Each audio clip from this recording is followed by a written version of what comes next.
Hello नमस्कार, मी प्रिया स्वागत करते तुमचे पुन्हा एकदा आपल्या नवीन ब्लॉगमध्ये। कसे आहात तुम्ही सगळे?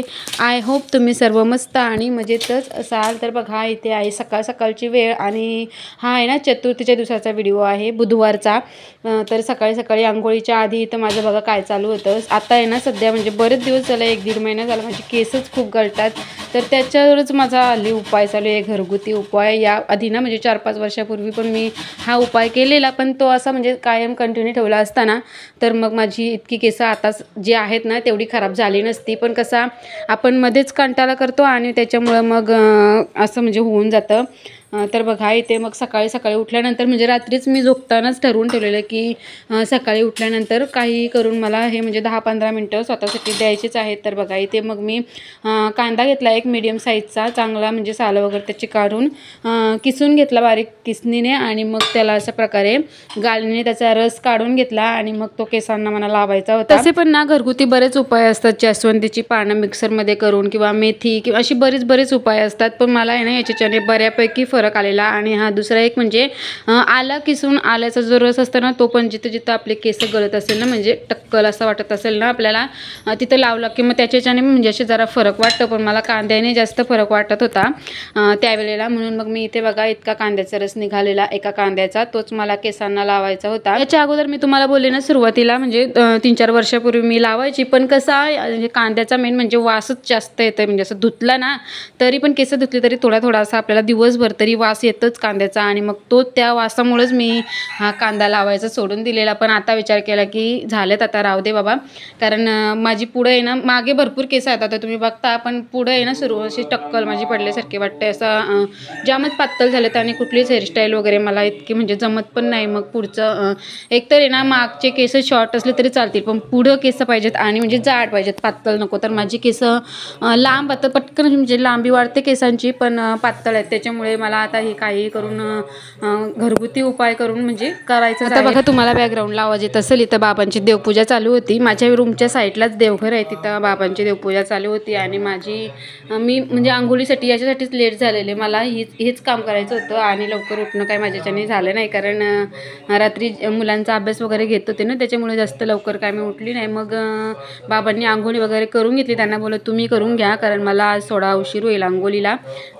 तर हेच व्यवस्थित असं सगळीकडं लावून घेतलं मी कांद्याचा रस। बघा तुम्ही व्हिडिओत दाखवल्याप्रमाणे याआधी ना ती इंदुलेखाची बॉटल असायची ना, इंदुलेखा ऑइलची, त्याच्याने मी लावायची, पण तिथलीच माझी कुठं म्हणजे हरवली भेटतच नाही। मग ते मी हातानेच अशा प्रकारे लावून व्यवस्थित बांधून ठेवले आणि मग काय झाडू वगैरे मारायचा तो मारून घेतला, म्हणजे इतका वेळ इकडे तिकडे वाया नको जायला म्हणून। त्यानंतर बघा आता मी इथे आलेले किचनमध्ये, आंघोळीच्या अगोदरच मी ही बटाटे पण उकडे ठेवलेले। चतुर्थी होती आणि त्या दिवशी आम्हाला उपवास होता, लहान मुलांना फक्त काव्याला आणि जियांशला उपवास नव्हता, तर त्यांच्यासाठी जिथं बघा चालू होतं माझं। मग मी अगोदरच बटाटे उकडत ठेवलेली, ही कट करून त्यांना बनवायचे होते फ्रेंच फ्राईज।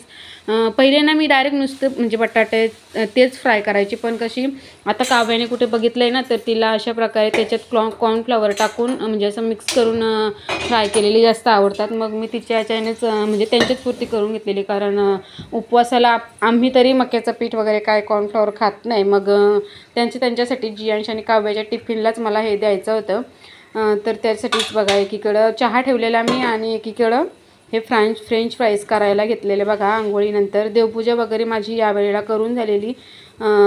काव्याला जायचं होतं 9 वाजता, शाळेत 8:45ला निघते काव्या आणि जियांशी लेट होती। मग काव्याला पहिल्यांदा मी हे फ्राय करून दिलेले, मग जेणेकरून म्हणजे तिला उशीर व्हायला नको। तर आहे ना मी हे सर्व करायच्या अगोदर जेव्हा माझी आंघोळी झाली ना तेव्हाच काव्याला लगेच आंघोळीला पाणी दिलेलं। मग म्हणजे तिचं ती आवरून घेते सर्व कपडे वगैरे तिचं ती घालून आणि मग बॅग वगैरे भरून घेते।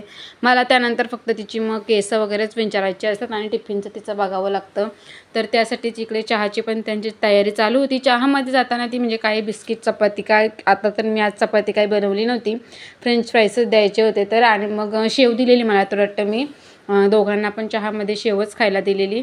आणि इकडे बघा आपल्या इकडे तेल पण तापलेलं व्यवस्थित असं अगोदर म्हणजे थोडंसं टाकून घेतलं मी व्यवस्थित आहे, मग ते पण फ्राय करून घेतलं तिच्यापुरतेच, कारण मग लगेचच थंड होतील ते, आणि तसं पण दुपारीच खायचं होतं त्यांना टिफिनला। मी बोलत पण होते म्हणजे राहिलं तर राहतात कडक स्कूलमध्ये, नाहीतर मग नरम होतात, तरी पण ती बोलत होती की नरम झाले तरी चालतील, पण कशी टेस्ट चांगली असते म्हणजे दुसऱ्या इतर वेळेस चपाती भाकरी देण्यापेक्षा आज काहीतरी वेगळा पाहिजे असा तिचा होता। प्रियांश असं काय नसतं, चपाती भाजी दिली तरी पण तो खायचे असेल ना तेव्हाच खातो. हे पण जरी दिलेत ना मी, त्याची जर इच्छा असेल ना तरच तो खाईल, नाहीतर मग तसा टिफिन परत घरी घेऊन येईल असं त्याचं असतं. पण आज काव्याच्या इच्छेप्रमाणे मी हे बनवलेलं. तर बघा मस्त म्हणजे मक्याच्या पिठाचे ना गरम गरम लगेचच खायला, म्हणजे त्याच्यात फ्राय केलेलं असल्यामुळे गरम गरम लगेच खायला मस्त लागतात, क्रिस्पी क्रिस्पी. तुम्ही पण बघा एकदा ट्राय करून, जर तुम्ही म्हणजे अशा प्रकारे नसतील म्हणजे कोटिंग करून जर नसतील फ्राय करत ना. मी पण सुरुवातीला नुसते बटाटेच म्हणजे अगोदर उकडतानाच मी याच्यात पण मीठ टाकलेला बटाट्यामध्ये, त्याच्यामुळं मग मी फक्त कॉर्नफ्लॉवर टाकूनच ते हे फ्राय केलेत सर्व. तर बघा मस्त कलर पण येतो आणि गरम गरमच खायला खरं तर हे मस्त लागतात. पण तिला पाहिजे होते टिफिनला, मग मी दिलेले आणि नेलेले. या आता 2-3 दिवस झाले ना या व्हिडिओ म्हणजे ह्या क्लिपला, तर दोघांनी पण फिनिश करून आणलेले टोमॅटो सॉससोबत मी त्यांना दिलेले. तर बघा काव्यापुरतं बनवून झालेलं. मग मी त्यानंतर त्याची केसं पण विंचारून दिलेली आणि त्यानंतर मग झाली बाबा तिचा पूर्ण झाला माझा आजचा काम असा एक एक तिचं झाल्यानंतर मग मी माझं घरातील तोपर्यंत माझी कामावरून घेते. 8:45ला ती जाते आणि 11, 11:15ला जियांश जातो. मग जियांश जायच्या वेळेला माझं मग घरातलं बहुतेक काम आवरलेलं असतं. मग त्याला पाठवलं की मग माझी ही एडिटिंग किंवा घरातील टेलरिंग वगैरेची कामं माझी असतात. तर बघा इथं काव्या तर चाललेली स्कूलमध्ये आणि इकडे बघा हे साहेब कसं मस्त झोपलेत.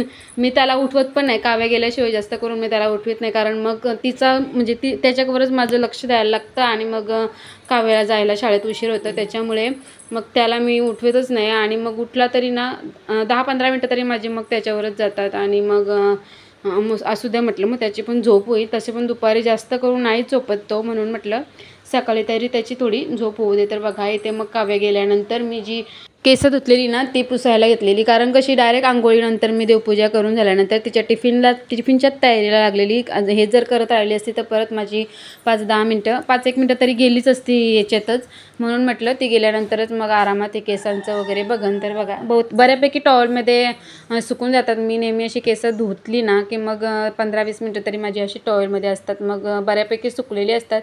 तशी पण माझी केसं पातळ आहेत, मग पटकन सुकतात पण. त्यानंतर बघा आता गेली बऱ्याच वेळ, म्हणजे माझं मी इथलं बऱ्यापैकी आवरलेलं बघा. जियांशी तुम्हाला आंघोळी पण झालेली दिसत असेल, सर्व टिफिन वगैरे पण त्याचं रेडी करून, फक्त रात्रीचं म्हणजे रात्री अभ्यास करायला त्याने कंटाळा केलेला, त्याच्यामुळे हा आता लोड आलेला सकाळी बघा. आता म्हणजे जाता जाता मी त्याला फक्त इतकाच बोलली की म्हणजे तुझा होमवर्क पूर्ण नाही, मग टीचरांना तू काय दाखवशील स्कूलमध्ये गेल्यावर. मग लगेच बोलायला लागले की मम्मी मग आता माझ्याजवळ करून घ्या अभ्यास. तर म्हटलं मग आहे त्याच्या मनात, तर म्हणून लगेचच मी करून घेतलं. आणि इकडे बघा त्याने पण शेव खाल्लेली. तर बघा मग काहीतरी अजून हेल्दी पाहिजे म्हणून मी हे डाळिंबाचे दाणे काढून घेतलेले. एकीकडे मग त्याला भरवीत होती आणि दुसरीकडं मग त्याचा अभ्यास पण घेत होती बघा. मनात असलं ना की मग तो करतो कुठल्याही गोष्टी, अभ्यासाचा झाला, खाण्याचा झाला किंवा खेळण्याचा झाला, जशी त्याची इच्छा असेल ना तेव्हा तो बरोबर व्यवस्थित करतो. म्हणजे जास्त करून त्याला जबरदस्ती वगैरे करायला लागत नाही.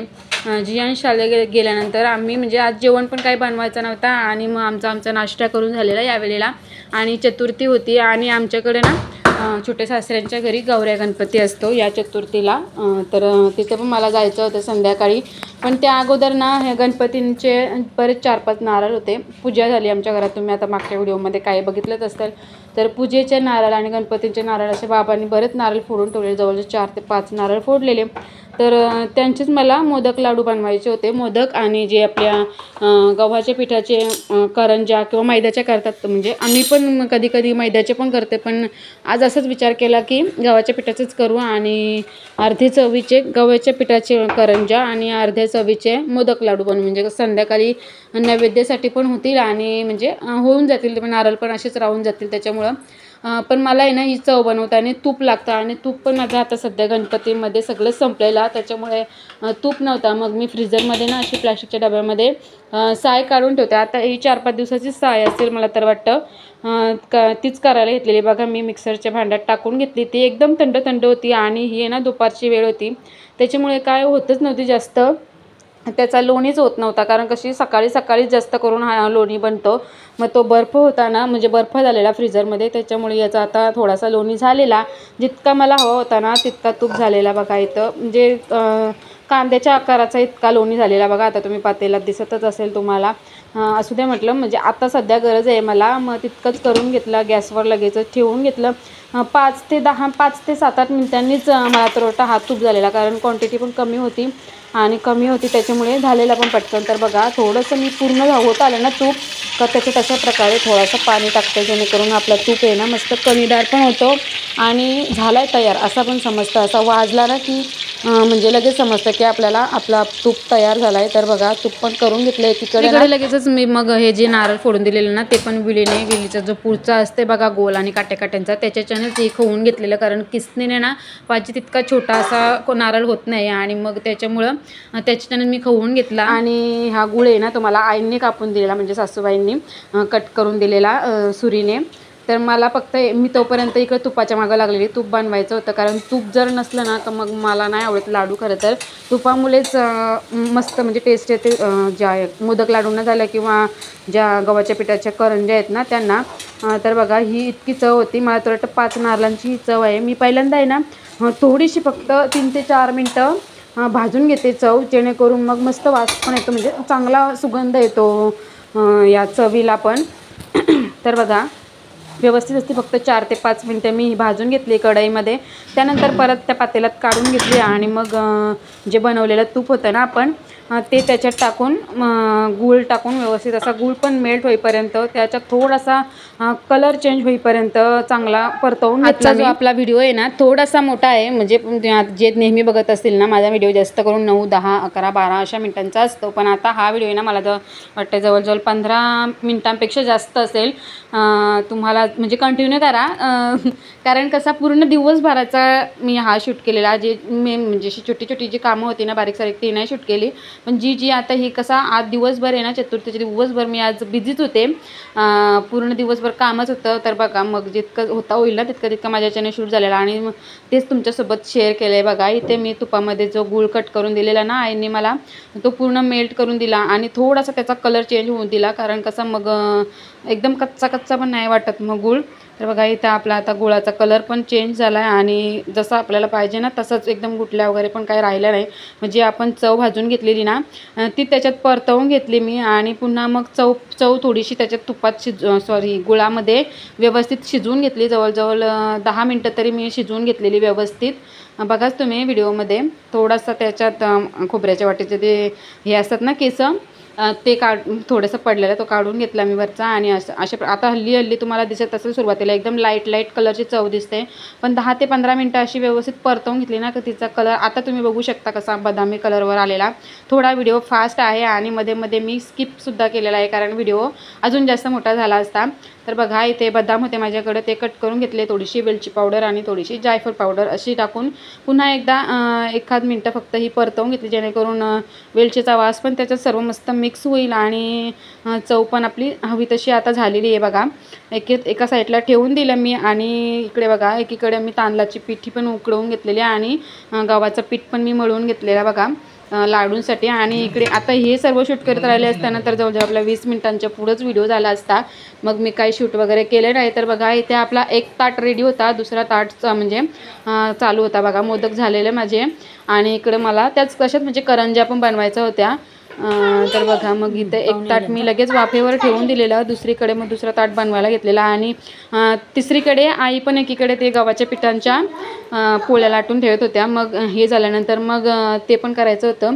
तर बघा संध्याकाळचीच वेळ होती, जवळजवळ म्हणजे दिवाबत्तीचीच वेळ होती आणि मला जायचं होतं, मी तुम्हाला सुरुवातीला बोलली ना म्हणजे छोट्या सासऱ्यांच्या घरी आमच्या गौरा गणपती असतो, मग मला तिथं जायचं होतं. पण त्याआधी घरातील पूजन वगैरे करून जे करंज्या लाडू वगैरे भरून झाले ना तेव्हा मी हे सर्व जेवण पण बनवून घेतलेलं, कारण आपण घरी पण पूजन करतो.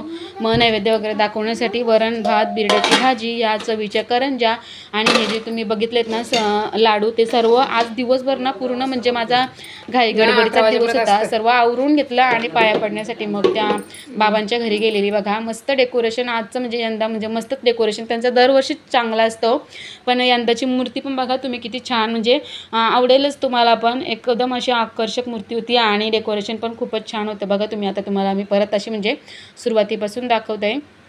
मुकुट तर बघाच तुम्ही गणपती बाप्पांचा, गौऱ्या गणपतीचा एकदम म्हणजे पूर्ण असा त्यांनी जास्त करून मुकुटावरच काम केलेलं, कारण कसा हारामध्ये दुसरं सर्व झाकून जातं आणि अशा प्रकारे त्यांनी मुकुट आणि मूर्ती पण एकच नंबर होती. मला तर खूपच आवडली आणि डेकोरेशन तर तुम्ही बघतच आहात, मस्तच वाटत होतं यावेळेसचं पण.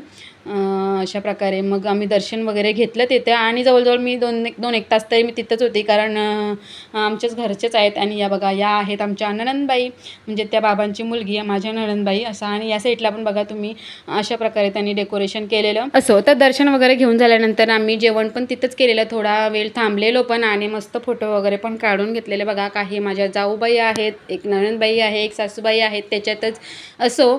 तर तुम्हाला कसा वाटला माझा आजचा हा इतका मोठा व्लॉग? आवडला असेल तर व्हिडिओला लाईक आणि चॅनलला सबस्क्राईब करायला विसरू नका. चला तर मग भेटू नेक्स्ट व्हिडिओमध्ये. तोपर्यंत काळजी घ्या, मस्त राहा आणि बाय बाय.